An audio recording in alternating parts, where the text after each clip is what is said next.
LIC की policy से loan लेना सही है या फिर गलत, इसके बारे में इस वीडियो पर हम बात करने वाले हैं। तो चलिए वीडियो को शुरू करते हैं और बात करते हैं कि अगर आपका एलआईसी की पॉलिसी है, लोन लेना चाहते हैं, लेकिन लोन लेना आपके लिए अच्छा है या फिर बुरा है या फिर इसका क्या फीचर्स है, इसके बारे में इस वीडियो पर हम डिटेल में समझने वाले हैं।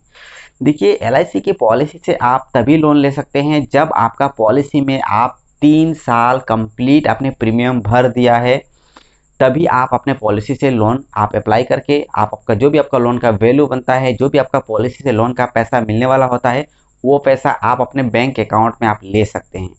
लेकिन इस लोन को लेने के बाद आपके लिए सही होगा या फिर नहीं लेना चाहिए, कि लेना चाहिए कि नहीं लेना चाहिए, कई सारे कन्फ्यूज़न होता है। उसी कन्फ्यूज़न को हम यहाँ पर क्लियर करने वाले हैं। तो यहाँ पर मैं कुछ पॉइंट है जिसे मैंने हम यहाँ पर लिख कर रखा हुआ है, तो इन पॉइंट्स के बारे में हम आपको बताएंगे एक एक करके। अगर आपका कुछ भी डाउट होगा तो आप उसे नीचे कमेंट में आप पूछ सकते हैं। और अगर आप चैनल पर नए हो तो चैनल को सब्सक्राइब करना ना भूलें, क्योंकि हम यहाँ पर इसी तरह की वीडियोस अपलोड करते रहता हूँ। तो चलिए शुरू करते हैं कि सबसे पहला जो पॉइंट है ये है कि बहुत ही आसान, यहाँ की जो प्रोसेस है बहुत सिंपल है। इसका मतलब क्या है कि जब आप एलआईसी की पॉलिसी को पॉलिसी से जब आप लोन लेने के लिए जब आप अप्लाई करते हो ना, तो ये जो प्रोसेस है बहुत ईजी है। ईजी प्रोसेस क्या है कि बस आपको सिंपल एलआईसी की जो लोन फॉर्म है उसे आपको फिलअप करना होता है।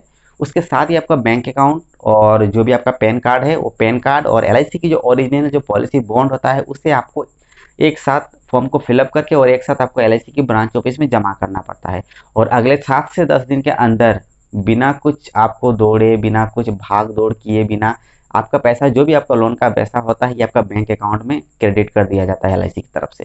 बहुत ही आसान है। इसके साथ ही साथ जब भी आपका डॉक्यूमेंट्स को यानी कि लोन के जब प्रोसेस में जब लगाएंगे, तभी आपको एसएमएस भी मिलता है कि आपका लोन को प्रोसेस कर दिया गया है, और कुछ ही टाइम के बाद या फिर कुछ दिन के अंदर ही आपको पैसा मिल जाता है। तो बहुत सिंपल है, बहुत आसान है, कोई भी कर सकता है, इसमें कोई परेशानी नहीं है। क्योंकि अगर आप उसी पॉलिसी से किसी अन्य जगह से आप जैसे मान लो बहुत सारे लोग क्या करते हैं कि वो अपना पॉलिसी बॉन्ड को बैंक में जाकर जमा करते हैं और वहाँ से वो लोन लेते हैं। तो ऐसे में बहुत ज़्यादा दिक्कत होता है, क्योंकि उस टाइम में बहुत प्रोसेस जो है बहुत लंबा हो जाता है।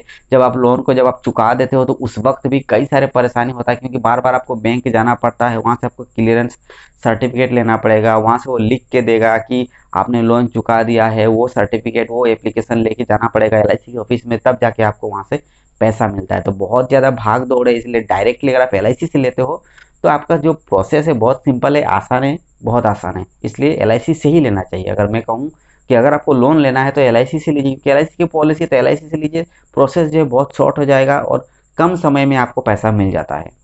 नंबर 2 जो पॉइंट है यहाँ पर है कि कम इंटरेस्ट की रेट है। जी हाँ, एलआईसी से पॉलिसी लेने पर तो आपको प्रीमियम तो पेमेंट करना ही पड़ता है, लेकिन यहाँ से अगर आप लोन लेते हो तो लोन लेने पर जो भी इंटरेस्ट का रेट है ना बहुत कम है। क्योंकि यहाँ पर जो भी आप लोन लेते हो ना, उसका इंटरेस्ट की रेट जो है ये 1% से भी कम है। क्योंकि एक महीने में जो भी इंटरेस्ट का रेट होता है वो 0.79% आता है।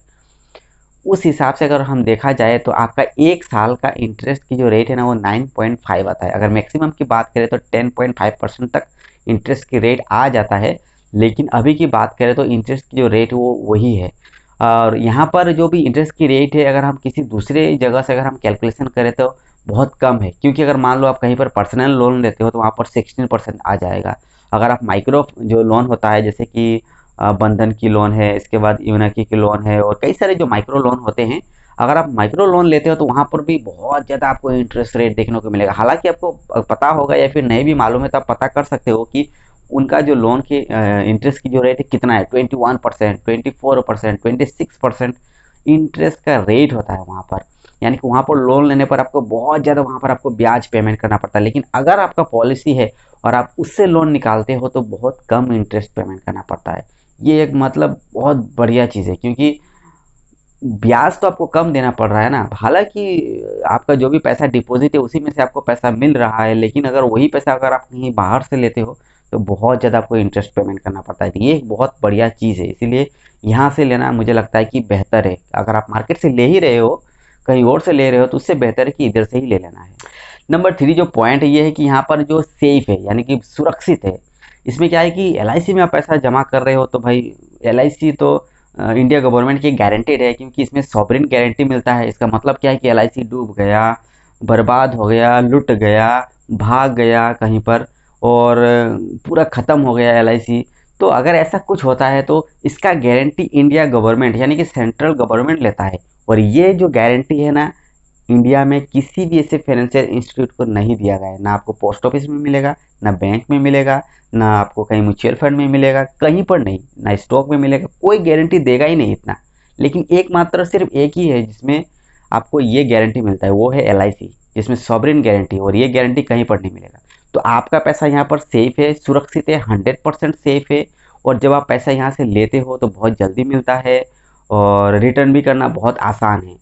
तो नंबर 3 जो पॉइंट है ये सेफ है, क्योंकि अगर आप यहाँ पर लेते हो या फिर रखते भी हो पैसा तो सेफ है। आप निश्चिंत रह सकते हो कि चलो भाई मैं एलआईसी जैसे कंपनी पर पैसा जमा कर रहा हूँ, एलआईसी जैसे कंपनी से मैं लोन ले रहा हूँ, जिससे आपको गर्व होना चाहिए कि मुझे ऐसा कंपनी मिला जहाँ पर मैं विश्वास कर सकता हूँ। मैं यहाँ पर अपना पैसा मैं जमा कर सकता हूँ, रख सकता हूँ, निकाल सकता हूँ, यहाँ से मैं लोन भी निकाल सकता हूँ। मतलब ये एक सेफ एक प्लेस है अभी भी मार्केट में ऐसा, तो बहुत बढ़िया चीज़ है। नंबर 4 जो पॉइंट है ये है कि फ्लेक्सिबल रीपेमेंट। देखिए आप अगर कहीं से भी लोन लेते हो ना, तो ये रीपेमेंट की जो भी सिस्टम है ना बहुत खतरनाक होता है। क्योंकि अगर आपने एक दिन अगर आपने मिस कर दिया ना, 500 रुपये का पेनल्टी। एक दिन अगर आपने ईएमआई आपने मिस कर दिया, आपको मान लो 2 तारीख को ईएमआई अगर आपने मिस कर दिया, अपने अकाउंट में फंड नहीं रखा है, तो आपको 500 रुपये की से लेकर 1000 रुपये तक की आपको पेनल्टी देना पड़ता है। यानी कि आपको मान लो 15,000 रुपये अगर आपका ईएमआई है, तो आपको वहाँ पर 500 रुपये आपको एक्स्ट्रा देना पड़ेगा अगर आपने मिस कर दिया। इसके साथ ही साथ सिविल स्कोर में भी इफेक्ट पड़ता है। आपको पता है कि जब आप कोई भी ईएमआई, कोई भी मंथली इंस्टॉलमेंट अगर आप मिस कर देते हो या फिर आप जमा नहीं करते हो, तो आपको सिविल स्कोर में भी इफेक्ट पड़ता है। क्योंकि वहाँ पर दिखाता है कि आपने जमा नहीं दिया, आपने डिले किया है। तो उस हिसाब से देखा जाए तो एलआईसी में ये सब चीज़ें नहीं है, क्योंकि जब आप अपने पॉलिसी से लोन निकालते हो तो वहाँ पर रीपेमेंट करना बहुत आसान है। क्या है आइए इसे समझ लेते हैं। देखिए रीपेमेंट करना है कि जब आपको पेमेंट करना है तब पेमेंट करिए, इस महीने में करना है इस महीने में करिए, 6 महीने के बाद करना है 6 महीने के बाद करिए, कोई दिक्कत नहीं है। यहाँ पर कोई भी टाइम नहीं है, कोई आपका हर महीने में जमा करना पड़ेगा ये भी नहीं। आप अपने अनुसार, अपने अंदाज से, अपने स्टाइल से, अपने जब आपके पास पैसा होगा तब आप रिटर्न कीजिए, तब आप रिपेमेंट कीजिए। ये चीज़ यहाँ पर आपको मिलता है और ये चीज़ कहीं पर नहीं मिलेगा। आप बंधन से लोन लेते हो भाई वीकली, तो वीकली देना ही पड़ेगा, महीने का है तो महीने देना, बजाज का है तो भाई देना ही पड़ेगा, अगर एक्सिस बैंक का लोन है तो आपको देना ही पड़ेगा और देना ही पड़ेगा। अगर नहीं दोगे तो 500 रुपये चार्जेस, 1000 रुपये चार्जेस आपको पेमेंट करना पड़ेगा। लेकिन एलआईसी की पॉलिसी से लोन निकालने पर वहाँ पर कोई भी चार्जेस आपको देना नहीं पड़ता, कोई भी चार्जेस है, बस देना ही नहीं है भाई, कुछ देना ही नहीं है। रीपेमेंट करना एकदम आसान है, आप ऑनलाइन पर जाकर पेमेंट कर सकते हो एलआईसी पे डायरेक्ट से।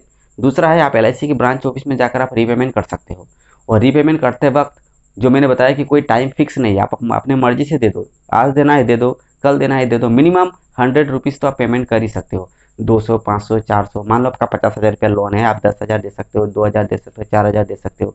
हाँ, इसका जो इंटरेस्ट का रेट जो है या फिर जो भी इंटरेस्ट पेमेंट है ना, ये आपको हाफ ईयरली में पेमेंट करना पड़ता है। यानी कि हर 6 महीने के बाद जो भी इंटरेस्ट होता है, जो भी आपका लोन है उसका जो भी इंटरेस्ट है, जो भी ब्याज है, ये आपको हर 6 महीने के बाद पेमेंट करना पड़ता है।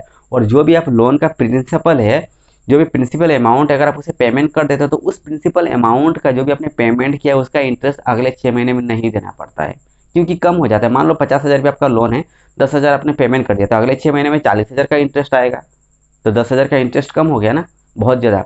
तो उस हिसाब से देखा जाए तो यहाँ पर रीपेमेंट करने की जो भी सिस्टम है फ्लेक्सिबल, बहुत फ्लेक्सिबल, ये आपके ऊपर डिपेंड करता है। और कोई झिकझिक नहीं है, दे दो दे दो, देना ही पड़ेगा, कोई झिकझिक नहीं। ना एजेंट बोलता है, ना एलआईसी के कोई स्टाफ बोलता है, कोई कुछ नहीं बोलता है। भाई आपका लोन है, आप अपने मर्जी से पेमेंट करो, कोई दिक्कत नहीं है। ये एक चीज़ आपको यहाँ पर मिल जाता है। अच्छा, नंबर 5 की जो पॉइंट है यहाँ पर है कि क्रेडिट स्कोर जो होता है, जो सिविल बोला जाता है, ये सिविल विविल के यहाँ पर कुछ ज़रूरत नहीं है। आपका सिविल में कोई इफेक्ट नहीं पड़ता है, लोन देते टाइम आपको सिविल को भी चेक नहीं किया जाता है, सिविल से कोई कनेक्शन ही नहीं है यहाँ पर। अगर आपका मान लो सिविल बहुत ख़राब है, पूरा ख़राब है, लेकिन एलआईसी की पॉलिसी है, लेकिन आप वहाँ से लोन निकाल सकते हो, क्योंकि सिविल में कोई इफेक्ट नहीं पड़ता। मान लो आपका 6 महीने के बाद इंटरेस्ट पेमेंट करना है, एलआईसी की पॉलिसी से जो भी लोन लिया है, अगर आपने पेमेंट नहीं भी किया ना, सिविल स्कोर में कोई इफेक्ट नहीं, कोई चार्जेस नहीं, कुछ नहीं। तो इससे अच्छा आपको कहीं पर ये फैसिलिटी नहीं मिलता है। LIC के पॉलिसी से लोन लेने पर ना सिबिल स्कोर की प्रॉब्लम है, ना वहाँ पर कोई दिक्कत है, ना कोई वहाँ पर इफेक्ट पड़ने वाला है, कुछ भी नहीं है। पैन कार्ड है आपका, कोई वहाँ पर दिखेगा कि नहीं। मान लो आप कहीं पर दूसरी जगह लोन लेने के लिए अगर आप जाते हो, वहाँ पर अगर चेक भी करेगा कि आपका सिबिल में कुछ लोन है क्या, तो वहाँ पर दिखाई देगा कि आपने कोई लोन लिया ही नहीं है, क्योंकि वो सिबिल स्कोर से बाहर है। इसीलिए यहाँ पर ये चीज़ें मैंने 5 ऐसे पॉइंट के बारे में मैंने बात की है कि अगर आप LIC के पॉलिसी से लोन लेते हो तो सही है या फिर गलत है। यहाँ पर जो भी मैंने बातें की है, इन बातों से, इन पॉइंट से आपको एक समझ में आ गया, एक आइडिया मिल गया होगा कि अगर आप लेते हो तो आपके लिए फ़ायदा है, आपके लिए नुकसान है कि नहीं, ये आप इस वीडियो से ही जान सकते हो। तो हेलो दोस्तों, मेरा नाम है देखो सूरज, और इस चैनल पर मैं LIC पॉलिसी, फाइनेंस, मनी, इन सभी से रिलेटेड मैं यहाँ पर वीडियोस डालते रहता हूँ। तो अगर आप चैनल पर नए हो तो प्लीज़ चैनल को सब्सक्राइब कर लीजिएगा, इस वीडियो को लाइक जरूर करिएगा, और कुछ भी डाउट हो तो नीचे कमेंट करिए। और यहाँ पर कई सारे आपको ऐसे भी वीडियोस मिलेंगे जहाँ पर मैंने लोन से संबंधित, LIC की सरेंडर करने के बारे में, पॉलिसी बंद करने के बारे में, मैच्योरिटी के बारे में, ये सारे वीडियोस आपको यहाँ पर मिल जाएगा। जाइए चेकआउट कीजिए। कुछ डाउट हो तो वीडियो के नीचे कमेंट डाल दीजिए, और सब्सक्राइब करना ना भूलिए। इसके साथ ही साथ जो मेरा ऐप है सूरज 12 एक्स्ट्रा मोबाइल ऐप, आप जाइए गूगल प्ले स्टोर पर, वहाँ पर सर्च कीजिए। सर्च करने के बाद जो भी आपको वहाँ पर ऐप मिलेगा सूरज 12 एक्स्ट्रा, उस पर क्लिक कीजिए और उसे इंस्टॉल कीजिए, और मेरा ऐप को एक्सप्लोर कीजिए, क्योंकि वहाँ पर भी आपको बहुत सारे कंटेंट मिलेगा जहाँ से आप बहुत कुछ सीख सकते हो। तो चलिए इस वीडियो को लंबा ना करते हुए बता दें कि इस वीडियो को हम यहाँ पर ख़त्म करने वाले हैं, इसलिए चैनल को सब्सक्राइब अवश्य करें। तो मिलते हैं एक नई वीडियो के साथ, तब तक के लिए जय हिंद।